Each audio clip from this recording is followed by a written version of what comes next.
In the last pod we did, we talked about symbols and dreams and the portals that dreams present.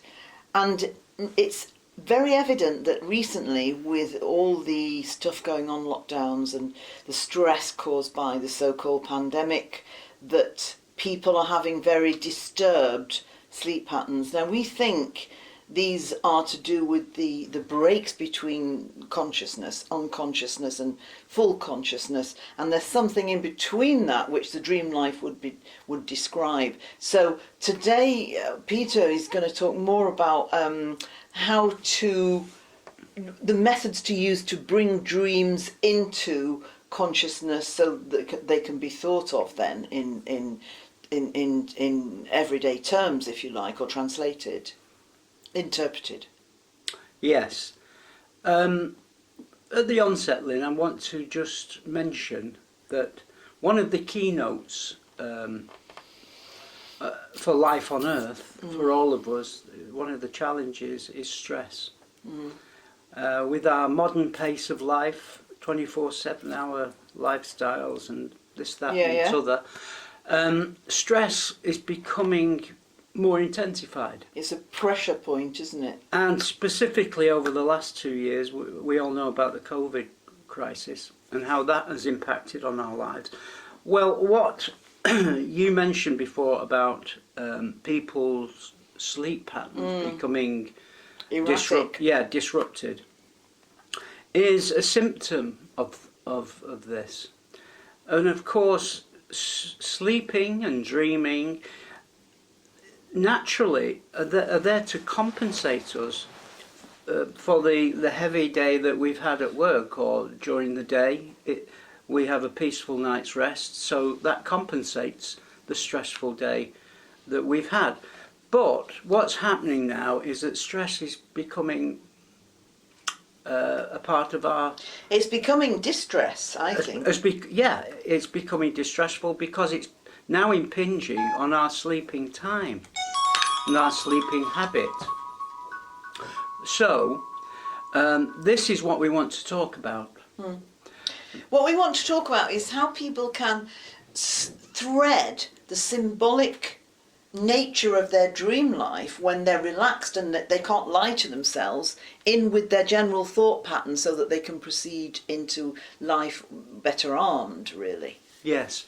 I think one of the purposes of why people are having a disruptive sleeping pattern is that it can be a method for nature's way of getting them to reevaluate their lifestyle and their living patterns. It's part of the reset, isn't it? And it could be seen as part of the reset because our consciousness has become too set or too biased towards the material plane and our material living. Now is the time, perhaps, to reevaluate things, and part of that reevaluation is the different ways which we approach the abstract part of our lives, which is the dreaming and sleeping and the symbolism which comes through. So there are main archetypal symbols we have in dreams, like hair or vehicles or woods or keys and so on. We all share a collective consciousness and a collective unconsciousness. So there are symbols which are common to us all. We also have a personal unconscious, so we have personal symbols as well. Yes. For example, if we play golf, the psyche will present the symbols of golf to you.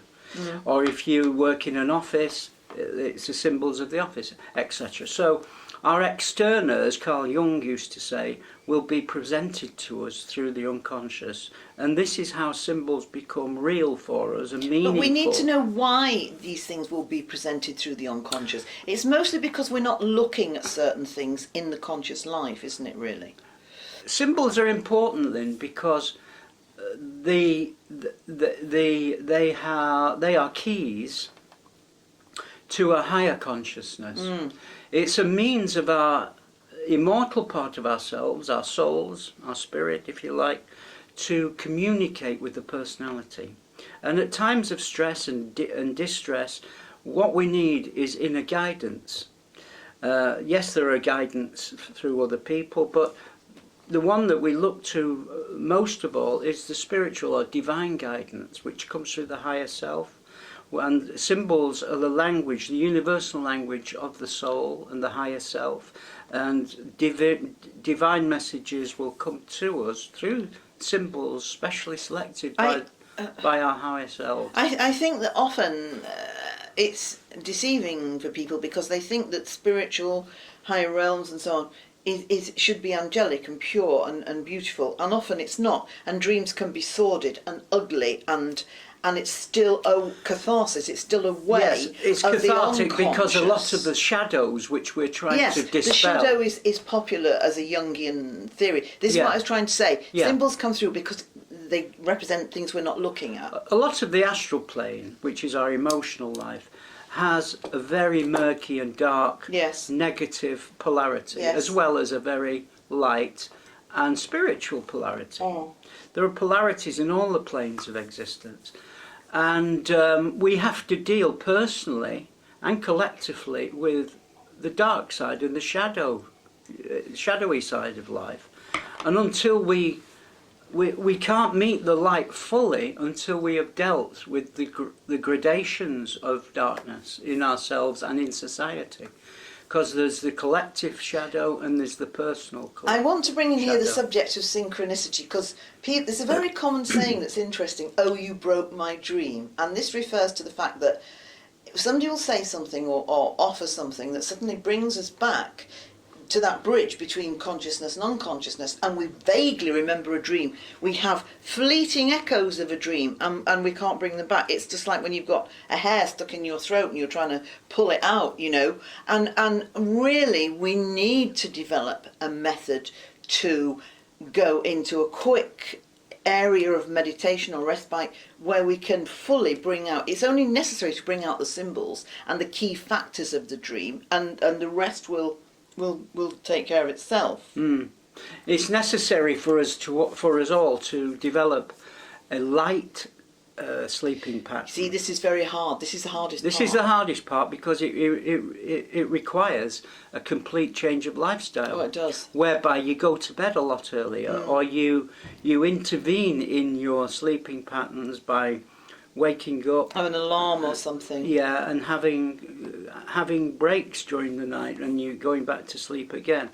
And this breaks up your conscious and unconscious pattern, and it means that you sleep more lightly, and you're more likely to remember the in impressions. those breaks you are, but sometimes dreams. not. Sometimes not. And I think this is the synchronicity, because you have a dream and you think, oh, I dreamt about my cousin and she was wearing a very distinctive black dress that wasn't from this era. That's interesting.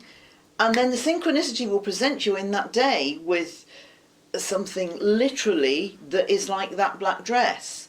And the synchronicity is between the unconscious here, archetype, or the unconscious symbol, and something that is literal in the world. Now that can be just to remind you of the dream or flesh out the dream more, or it can be around the setting of where you saw the symbol physically in your daily life. Yeah, symbols are important for many reasons, and Lynn mentioned synchronicity. The higher self, the immortal part of you, will consciously make efforts to reach the personality through symbols, through dreams and meditations, but we have to make our own efforts to meet it halfway. The energies of the higher self can only descend so far. They can, and I think in higher manas, which is higher mind. Higher mind. I think there's a misnomer about synchronicity. People imagine synchronicity, it's like, yes, when I think something and then it appears outside. In actual fact, I think synchronicity happens between the conscious and the unconscious, and that's where it really happens. The fact that we project our unconscious forward would underline this. Yes. That synchronicity is the most important thing when getting to grips, I think, with dreams. Absolutely. And we just had a conversation a few minutes ago, Peter and I, because something that happened to me recently was foretold in a dream I had very strongly, which I'd told Peter about and reminded him about, and there was perhaps a gap of 4 months. Now, in terms of the between this dream and what happened in everyday in physical terms, but in view of in relation to the unconscious, the unconscious doesn't know time. No. It does not know time. No, because time is physical. Yeah, it's beyond a the physical construct. plane, time doesn't exist. It's a construct. Yeah.